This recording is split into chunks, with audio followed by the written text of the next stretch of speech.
निधारमा त्रिशूल भए के हुन्छ गुरु भनेर सोध्नुभएको छ। जो व्यक्तिको यस्तो निधारमा त्रिशूलहरू हुन्छ, विशेष गरेर त्रिशूल चाहिँ तपाईँको यो निधारको बिच भागमा देखिन्छ भने असाध्यै राम्रो हो। यो जीवनमा उन्नति, प्रगति, प्राप्ततादेखि लिएर प्राप्तताको सुनिश्चितताका लागि चाहिँ, अनि धर्म, कर्म, भक्ति भाव, आस्था, निष्ठा, विश्वास, भविष्य वक्ता बन्नको लागि हैन, अनि कुनै पनि धार्मिक कार्यका लागि यस्ता व्यक्तिहरूको उपयुक्त छनौट चाहिँ राम्रो मानिन्छ।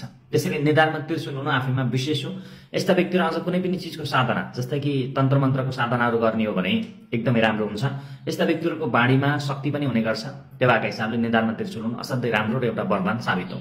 तर निधारमा नसा फुलिएर त्रिशूल परेको भने यो चाहिँ रोग हुन सक्छ। तर कुनै विशेष गरेर त्रिशूलका संकेतहरू छन् भने यो चाहिँ असाध्यै राम्रो हो।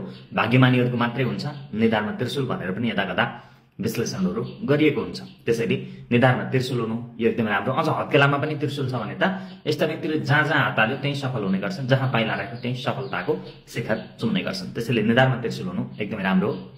यस्ता व्यक्तिले विशेष गरेर भोले बाबाको कृपा विशेष प्राप्ति गर्छन्। भोले बाबाको अनुयायी भएपछि पनि धेरै राम्रो होइन।